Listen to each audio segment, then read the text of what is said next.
MSc previous के जो paper हमारा सेकंड है उसके हम स्टैटिस्टिकल मैकेनिक्स में जो पिछले लेक्चर्स में किया था वो स्टैटिस्टिकल वेट्स निकाले थे क्वांटम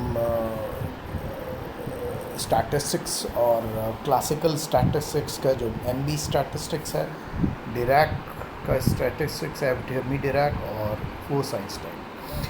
तो इन डिस्ट्रीब्यूशंस के लिए हमने एंट्रोपी निकाली थी और के L N of delta gamma होता है, और हमने स्टैटिस्टिकल वेट्स को रख के और उसके बाद तीनों के लिए हमने ये क्वांटिटीज़ कैलकुलेट की थी कि इनकी क्या वैल्यूज़ एक्सप्रेशंस रहेंगे। अब नेक्स्ट जो हमारा आज का पार्ट रहेगा वो ये है कि इसका डिस्ट्रीब्यूशन लॉ कैलकुलेट करें।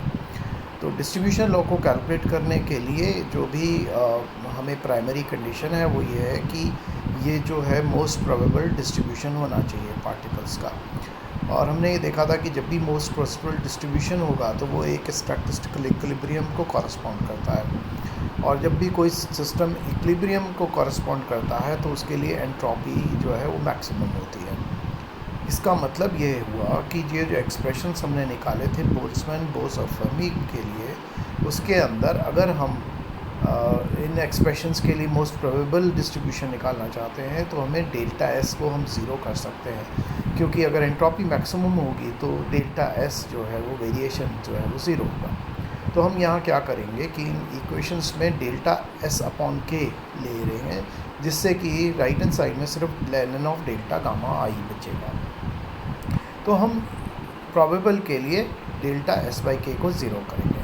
इस इक्वेशन जो है हमारी जो 27 आई थी, उस इक्वेशन को हम बारी बारी से 24 से 26 वाली इक्वेशंस को इसके अंदर रखेंगे, और हम देखते हैं कि इनको रखने पर एक कॉमन एक्सप्रेशन हमारा आएगा। आप इसको इजीली कैलकुलेट कर सकते हैं, बहुत मुश्किल काम नहीं है।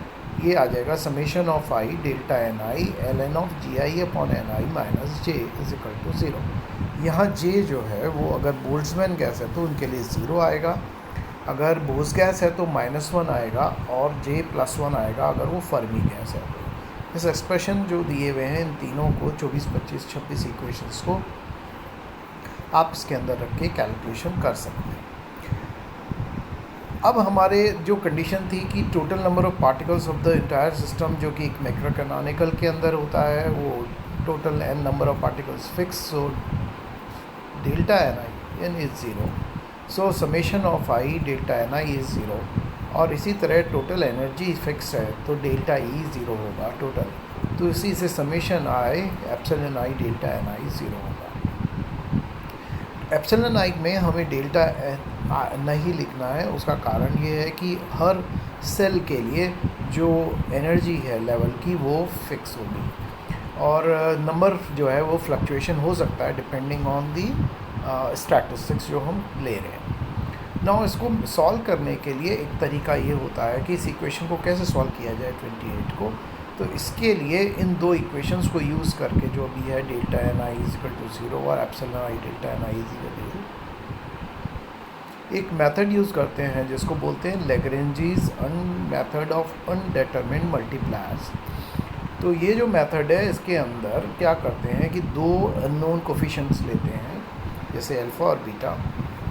अब इसमें जो समेशन आई डेल्टा एन आई की इक्वेशन है इसको अल्फ़ा से मल्टीप्लाई करें, और जो summation i epsilon i delta n i is equal to zero है उसको बीटा से मल्टीप्लाई करें, और इसको 28 नंबर इक्वेशंस में जो है उसके अंदर इसको जोड़ दें। जब आप जोड़ेंगे तो ये summation i delta n i l N of g I upon N i minus j minus alpha minus beta epsilon i is equal to zero आ जाएगा, with delta n i common in all the 3 equations. अब क्योंकि जो N आई संख्या है वो arbitrary है हमारे यहाँ, तो इसलिए ये वाले 29 एक्सप्रेशन में ये चीज़ तभी संभव है जब कि जो ब्रैकेट में जो टर्म है वो ज़ीरो हो जाए। ये ज़ीरो हो जाएगी तो l N of g I upon N i minus j is will be equal to alpha plus beta epsilon आई, और इससे एन आई आप कैलकुलेट कर सकते हैं जो सिंपल है, g I upon alpha plus beta epsilon i exponential power में और प्लस जे। नौ ये जो अल्फ़ा और बीटा है इसको आप इजीली कैलकुलेट कर सकते हैं, आप सेकेंड ईयर की बुक में से भी कर सकते हैं, वहाँ ये फॉर्मूला दिया हुआ है और ये स्टैंडर्ड वैल्यूज़ हैं। अल्फ़ा जो है उसको हम माइनस म्यू बाई के टी से जानते हैं और बीटा जो है वो 1 बाई के टी आ जाता है। तो इसको यहाँ सब्स्टिट्यूट करेंगे तो n i will be equal to g I upon e to the power epsilon I minus mu divide by के टी प्लस जे। यहाँ ये चीज़ नोटिस करने की है कि यदि g I upon N i is very much larger than 1, ये कब संभव है कि जो नंबर ऑफ पार्टिकल्स में है और उनके अंदर जो पार्टीशंस अवेलेबल हैं वो उससे ज़्यादा हों। तो यहाँ पे g I upon N i will be of the order of g i by n i plus minus 1 because this is very much larger than 1। So large अगर जी आई बाई एन आई का ratio है तो both जो भी quantum distributions हैं वो classical जो हमारा बोल्ट्जमैन डिस्ट्रीब्यूशन है उसकी तरफ रिड्यूस हो जाएंगे, अप्रोच कर जाएंगे। दैट इज़ हम कहेंगे epsilon i minus mu upon के T is very much larger than 1। ये कब संभव है? ये तब संभव है जबकि टेम्परेचर बहुत हाई हो। तो हाई टेम्परेचर्स पे वो जो क्वांटम डिस्ट्रीब्यूशंस हैं और जो क्वांटम गैसेस हैं वो रिड्यूस हो जाएंगी क्लासिकल या बोल्ट्जमैन स्टैटिस्टिकल गैस में, और जितनी भी आइडियल गैसेस हैं वो क्लासिकल बिहेव करेंगी, जिससे हम नॉर्मल थर्मोडायनेमिक्स को एस्टिमेट करते हैं। नाउ अब हम टोटल नंबर ऑफ पार्टिकल्स जैसे निकालना है तो हम उसको कैपिटल एन को लिखेंगे समेशन ऑफ एन आई, और अब एन आई के लिए हम जो ये टर्म आई थी उसको हम लिखेंगे। Now what we put is e to the power mu by के टी को हम जेड लिखेंगे। तो यहाँ पे आप जो है वो क्वांटिटी हो जाएगी जेड अपर मतलब ई टू द पावर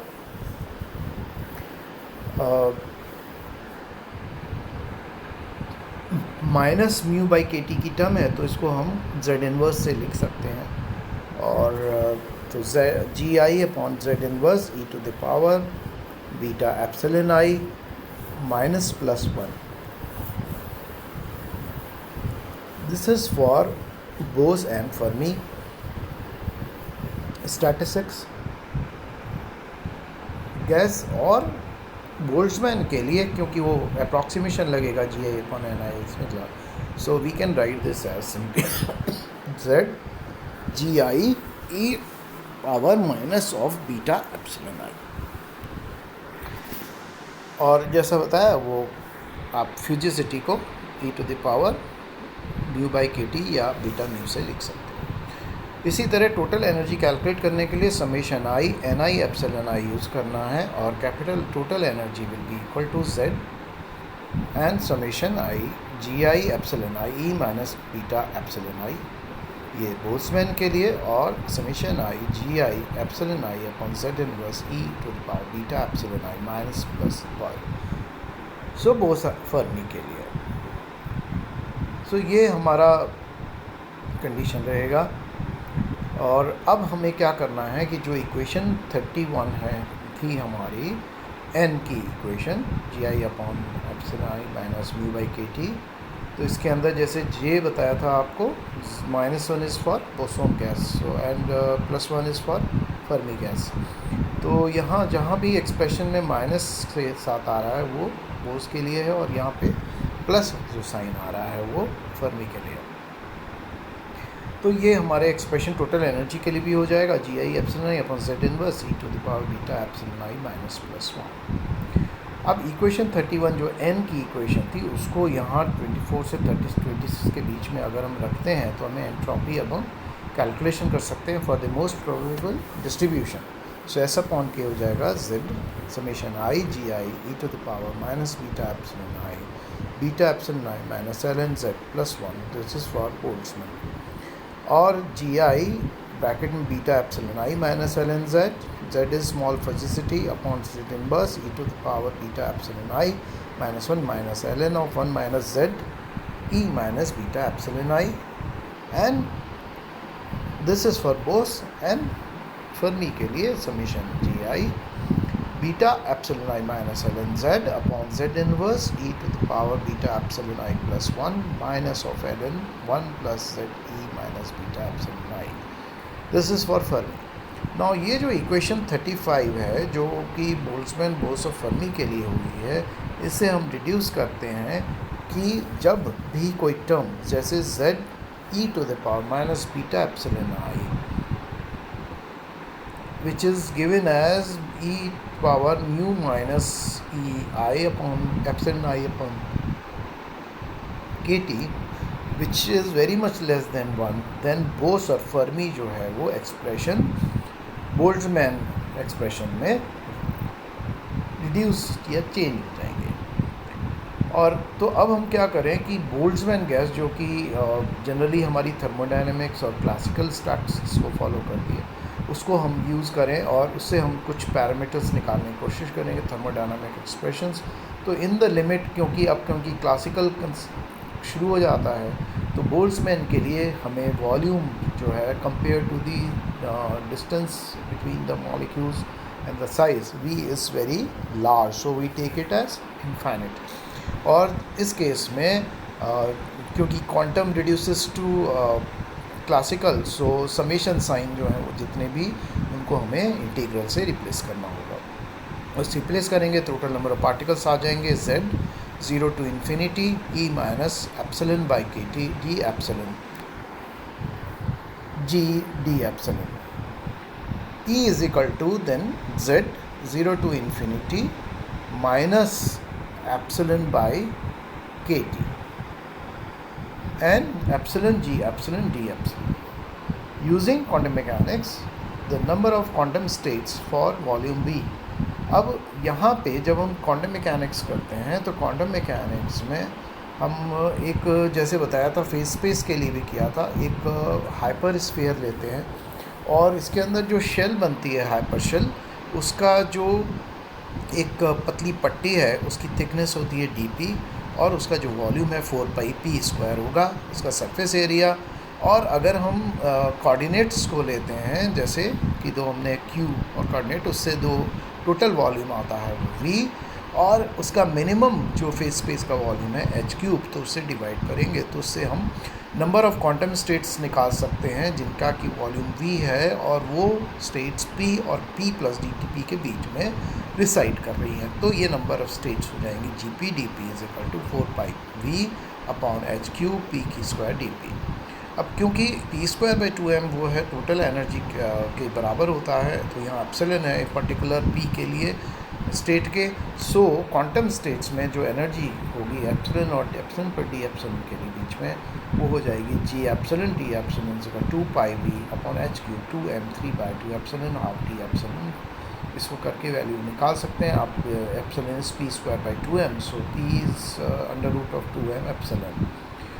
इस इक्वेशन को आप इक्वेशन नंबर 36 में जो n का है और फिर बाद में e में भी रखेंगे, तो n में रखने पर 2πvz which is fugacity divide by h3 2m3/2 0 to infinity e to the power minus epsilon by kt epsilon half D epsilon. और इस एक्सप्रेशन का जो सोल्यूशन है वो आ जाएगा capital N is equal to ZV capital upon 2π upon h² 3/2। यहाँ पे हमने एक इंटीग्रल का यूज़ किया है जो किसी भी मैथमेटिकल बुक में मिल सकता है। 0 to infinity e to the power standard integrals होते हैं -x xn dx n factorial value होगी इसकी। और यहाँ पे n को आप सेलेक्ट कर लें कि जो भी टर्म है, जैसे कि यहाँ हाफ आ रही है, यहाँ 3/2 आ रही है एनर्जी में, सो ये गामा फंक्शन के बराबर होता है गामा n+1 और गामा हाफ जो है वो √π होता है। तो लेमडा को अगर एप्सिलन बाई kt करें तो आपको ये टर्म इजीली कैलकुलेशन हो जाएगा। तो यहाँ पे n को हम लिख सकते हैं ZV अपॉन λ³। यहाँ ये जो लैम्डा है ये इसको हम थर्मल डी ब्रॉगली वेवलेंथ बोलते हैं and it is given by h²/2π whole 1/2। It is square root of this number h²/2π। तो ये थर्मल डी ब्रॉगली वेवलेंथ है, और इससे फिजिसिटी निकालेंगे तो n lambda cube upon v which is rho lambda cube. एक सिंपल सा एक्सप्रेशन हो गया फॉर फिजिसिटी। इसी तरह टोटल एनर्जी निकालने के लिए वही सेम सा एक्सप्रेशन होगा, एक्सेप्ट ये कि जो ब्रैकेट जो इंटीग्रल में टर्म्स है वो 3/2 हो जाएंगी, तो माइनस एप्सिलॉन 3/2 और इधर भी 2 pi V Z upon H cube 2m 3/2। इससे 3 जो ये सेम इंटीग्रल है उसको यूज़ करना है यहाँ वाला, और इससे जो वैल्यू आ जाएगी वो 3/2 जेड वी के टी अपॉन लेमडा क्यूब। और इससे आप जो वैल्यू z की वैल्यू को रख दें रो लेमडा क्यूब, तो ये e जो है 3/2 n के टी आ जाएगा, जो कि बहुत ही स्टैंडर्ड इक्वेशन है आइडियल गैस की, जो हमने इसमें भी डिराइव की है। और एंट्रोपी निकालनी है बोल्ट्जमैन गैस के लिए, तो एस अपॉन के से निकाल सकते हैं, beta epsilon minus n l N z minus n, और ऊपर के इक्वेशन को यूज़ कर लें, और 5/2 n minus n l N of n by v h square by 2 pi m k T 3/2। ये जो इक्वेशन है जो हमने पहले भी निकाली थी कैनोनिकल की, इसको बोलते हैं सकूट-एट्रोड इक्वेशन, और बहुत वेल नोन इक्वेशन है जो कि रिलेट करती है दो क्वांटिटीज़ को। हेल्महोल्ट्ज़ फ्री एनर्जी जो कि E माइनस एस टी से निकालते हैं, इसको भी इजीली निकाल सकते हैं एन के T l N of z minus 1, जो कि बाकी टर्म्स नोन है, और प्रेशर जैसे minus del A by del V at constant number N के T by V. So P V is equal to N के टी, जो आइडियल गैस की इक्वेशन है, we have receive that equation. But Boltzmann gas कभी भी real physical system को respond नहीं करती है, तो रियल गैसेस लेते हैं एंड वहाँ इक्वेशंस जो हैं ये मॉडिफाई हो जाती हैं। This is all for so next lecture में we will start with the ideal Bose gas.